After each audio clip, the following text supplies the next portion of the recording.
ಸಮಾಜದ ಅಂಚಿನಲ್ಲಿ ಬದುಕುತ್ತಿರುವ ಶೋಷಿತ ಮಹಿಳೆಯರು, ಮಕ್ಕಳು ಮತ್ತು ಹಿರಿಯರಿಗೆ ಬದುಕಿನ ಭರವಸೆಯ ಬೆಳಕಾಗಿ ಮೂಡಿಬಂದ ಸಾಧನಾ ಮಹಿಳಾ ಮತ್ತು ಮಕ್ಕಳ ಅಭಿವೃದ್ಧಿ ಸಂಸ್ಥೆಯು ಇಂದು ತನ್ನ ಯಶಸ್ವಿನ 25 ವಸಂತಗಳನ್ನು ರಜತ ಮಹೋತ್ಸವ ಪೂರೈಸಿದೆ. ನೋವು ನಲಿವುಗಳೆರಡರ ಹಾದಿಯನ್ನ ಕರುಣಿಸುತ್ತಾ ಸಮಾಜಮುಖಿ ಹೋರಾಟದ ಮತ್ತೊಂದು ಮೈಲುಗಲ್ಲನ್ನ ಈ ಸಂಸ್ಥೆ ತಲುಪಿದೆ. ಸಂಸ್ಥೆಯ ಹುಟ್ಟು ಮತ್ತು ಬೆಳೆದು ಬಂದ ದಾರಿ ಧಾರವಾಡದ ಹೆಮ್ಮೆಯ ಕನಸಿನ ಕೂಸಾಗಿ 2001ನೇ ಇಸ್ವಿಯಲ್ಲಿ ಡಾಕ್ಟರ್ ಇಸ್ಬೆಲ್ಲಾ ಜೇವಿಯರ್ ಅವರ ನೇತೃತ್ವದಲ್ಲಿ ಈ ಸಂಸ್ಥೆಯು ರಾಜಕೀಯ ರಹಿತ ಮತ್ತು ಲಾಭರಹಿತವಾಗಿ ಜನ್ಮ ತಾಳಿತು. ಕರ್ನಾಟಕ ಸೊಸೈಟಿ ನೋಂದಣಿ ಕಾಯ್ದೆ 1960ರ ಅಡಿಯಲ್ಲಿ ಅಧಿಕೃತವಾಗಿ ಅಸ್ತಿತ್ವಕ್ಕೆ ಬಂದ ಸಾಧನಾ ಸಂಸ್ಥೆಯು ಅಲ್ಪಾವಧಿಯಲ್ಲಿ ತನ್ನ ಕಾರ್ಯವ್ಯಾಪ್ತಿಯನ್ನು ದಕ್ಷಿಣ ಭಾರತದಾದ್ಯಂತ ವಿಸ್ತರಿಸಿಕೊಂಡಿತು. ಮಾನವ ಹಕ್ಕುಗಳ ರಕ್ಷಣೆ, ಸಂಕಷ್ಟದಲ್ಲಿದ್ದ ಮಹಿಳೆ ಮತ್ತು ಮಕ್ಕಳ ಮೇಲಿನ ದೌರ್ಜನ್ಯ ತಡೆಗಟ್ಟುವುದು ಹಾಗೂ ಆದಿವಾಸಿ, ದಲಿತ ಮತ್ತು ಅಲ್ಪಸಂಖ್ಯಾತ ಸಮುದಾಯಗಳ ಮೇಲೆ ನಡೆಯುವ ದಬ್ಬಾಳಿಕೆಯನ್ನು ಕಾನೂನು ಚೌಕಟ್ಟಿನಲ್ಲಿ ಪ್ರತಿಭಟಿಸುವುದು ಸಂಸ್ಥೆಯ ಮುಖ್ಯ ಧ್ಯೇಯವಾಗಿದೆ. ಇನ್ನು ಸಮಾಜದಲ್ಲಿ ಜಾಗೃತಿ ಮೂಡಿಸಲು ನಿರಂತರವಾಗಿ ಶಿಬಿರಗಳು ಹಾಗೂ ಜಾಥಾಗಳನ್ನು ಏರ್ಪಡಿಸುತ್ತಾ ಬಂದಿದೆ. ಜನಪರ ಹೋರಾಟಗಳು ಮತ್ತು ಸೇವಾ ಕಾರ್ಯಗಳು. ತಕ್ಷಣದ ಆಶ್ರಯ ಹಾಗೂ ಸಲಹೆ.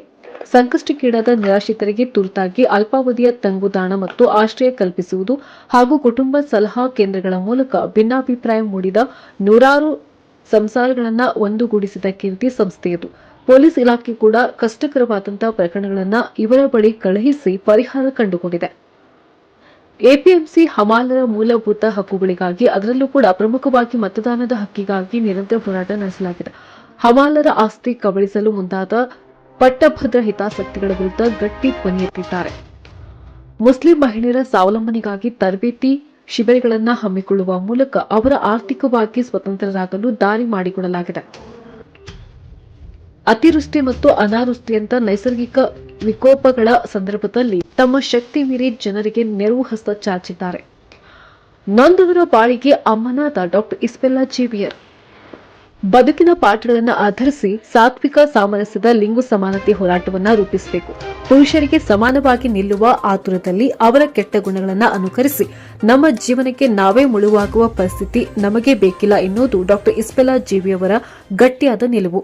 ಡಾಕ್ಟರ್ ಪಾಟೀಲ್ ಪುಟ್ಟಪ್ಪ, ದಿವಂಗತ ಸಾಹಿತಿ ಮೋಹನ್ ನಾಗಮ್ಮನವರ್, ಮೇಧಾ ಪಾಟ್ಕರ್, ಅರುಂಧತಿ ರಾಯ್ ಸೇರಿದಂತೆ ಅನೇಕ ದಿಗ್ಗಜರ ಒಡನಾಟದಿಂದ ರೂಪುಗೊಂಡ ಇಸ್ಬೆಲ್ಲಾ ಜೇವಿಯರ್ ಅವರು ಶಾಲಾ ಮಕ್ಕಳ ಅತ್ಯಾಚಾರ ಪ್ರಕರಣಗಳಲ್ಲಿ ನ್ಯಾಯಗೊಳಿಸಲು ಪ್ರಾಮಾಣಿಕ ಹೋರಾಟ ನಡೆಸಿದ್ದಾರೆ. ಸಮಾಜದಲ್ಲಿ ಎಲ್ಲಿಯೇ ಅನ್ಯಾಯ, ಅಕ್ರಮ ನಡೆದರೂ ಕಾನೂನು ಚೌಕಟ್ಟಿನಲ್ಲಿ ಧ್ವನಿ ಎತ್ತುವ ಮೂಲಕ ಸರ್ವ ಜನಾಂಗದ ಪಾಲಿಗೆ ತಾಯಿಯಾಗಿ, ಮಗಳಾಗಿ, ಸೋದರಿಯಾಗಿ, ಅಜ್ಜಿಯಾಗಿ, ಅಕ್ಷರಶಃ ಮನೆ ಮಗಳು ಎನಿಸಿಕೊಂಡಿದ್ದಾರೆ.